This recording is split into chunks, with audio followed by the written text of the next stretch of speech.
ভাৰতবৰ্ষৰ নাগৰিকসকলে বহু ধৰণৰ অভিজ্ঞতা বুটুলিলে, কিন্তু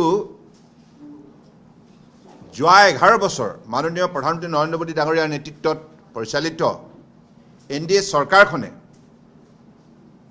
যি শ্ৰদ্ধা ভক্তিৰে ভাৰতবৰ্ষৰ 140 কোটি 84 লাখ লোকক আস্থাৰ বিশ্বাসত লৈ সাৰ্বজনীন গণতান্ত্ৰিক নীতি অৱলম্বন কৰি সবকা সাথ সবকা বিকাশ নীতিৰে যেনেধৰণে ভাৰতবৰ্ষৰ বিকাশ যাত্ৰা উন্নয়নৰ যাত্ৰাক এটা শক্তিশালী মাত্ৰা দিলে, তাৰ ফলস্বৰূপত আজি ভাৰতবৰ্ষ বিশ্বৰ অন্যতম শক্তিশালী ৰাষ্ট্ৰ হিচাপে পৰিগণিত হৈছে। আৰু ভাৰতবৰ্ষৰ মাননীয় প্ৰধানমন্ত্ৰী নৰেন্দ্ৰ মোদী ডাঙৰীয়াৰ নেতৃত্বত আজি সকলো ক্ষেত্ৰতে সকলো কৰ্মপথাৰতে আজি জিলিকি উঠিছে। কাৰণ মহাকাশ বিজ্ঞান বুলিয়ে কওক, গৱেষণা বুলিয়ে কওক, বা মহাসাগৰ বিজ্ঞান বুলিয়ে কওক, গৱেষণা বুলিয়ে কওক, আৰ্কটিক এণ্টাৰ্কটিকা,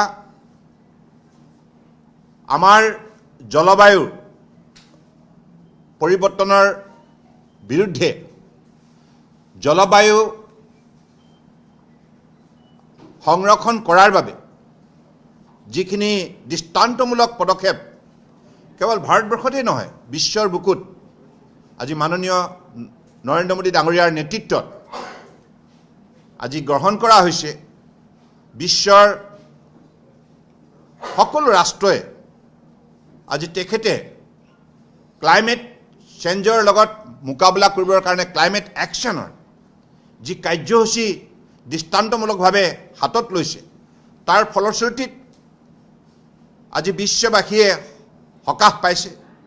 আমি ভাৰতীয় নাগৰিকসকলেও আজি ভাৰতবৰ্ষৰ বুকুত কেনেধৰণৰ প্ৰকৃতি সংৰক্ষণ কৰিব লাগে, এক পেৰ মা কে নাম এনেধৰণৰ কাৰ্যসূচীৰ যোগেদি স্বচ্ছ ভাৰত অভিযান, গংগা চাফাই অভিযান আৰু গ্ৰীণ ট্ৰান্সপৰ্টৰ যোগেদি ব্লু ইকনমি আয়ত্ত কৰাৰ যি যাত্ৰা, এই কথাবিলাকে আজি উঠি অহা প্ৰজন্মকো আমাৰ প্ৰদূষণমুক্ত এখন ভাৰত নিৰ্মাণ কৰাৰ ক্ষেত্ৰত প্ৰতিগৰাকী নাগৰিকক সচেতন কৰি তুলিছে, সজাগ কৰি তুলিছে, সক্ৰিয় কৰি তুলিছে। গতিকে এই পৰিৱৰ্তনবিলাকে আজি ভাৰতবৰ্ষক বিশ্বৰ বুকুত এটা শক্তিশালী মাত্ৰা দিছে। আনপিনে সেৱা, সুশাসন আৰু গৰীব কল্যাণ, আপোনালোকে সকলোৱে দেখিছে যে নিস্বাৰ্থভাৱে দেশবাসীক সেৱা কৰাৰ যি দৃষ্টান্তমূলক উদাহৰণ মাননীয় প্ৰধানমন্ত্ৰী ডাঙৰীয়াই সন্মুখৰ পৰা দেখুৱাইছে, তাৰ ফলত আজি সুশাসন ব্যৱস্থা সম্ভৱ হৈছে, গুড গভাৰ্নেন্স, আৰু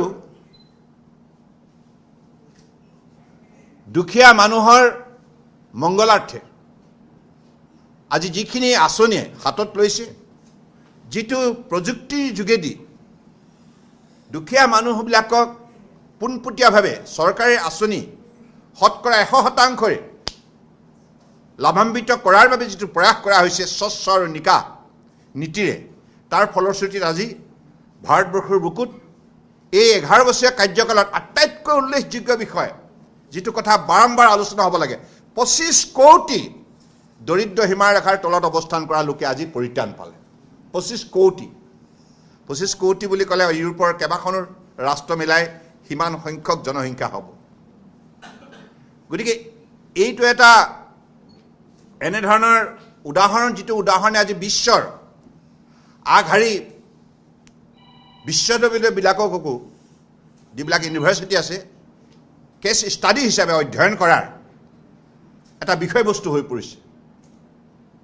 গতিকে এনেধৰণৰ মাননীয় প্ৰধানমন্ত্ৰী ডাঙৰীয়াই ইন'ভেটিভ আৰু অত্যন্ত নিষ্ঠাৰে যিবিলাক আঁচনি হাতত লৈছে, বিশেষকৈ তেখেতে বিশ্বাস কৰে আমাৰ ভাৰতবৰ্ষৰ 4টা কমিউনিটি আছে, মহিলা, যুৱ, কৃষক আৰু গৰীব।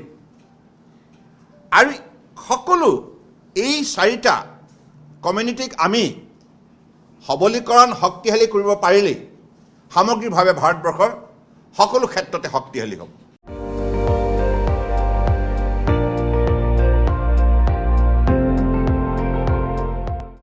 আপুনি চাই আছে ND24, সৰ্বশ্ৰেষ্ঠ নহয় সৰ্বোত্তমৰ দৌৰ।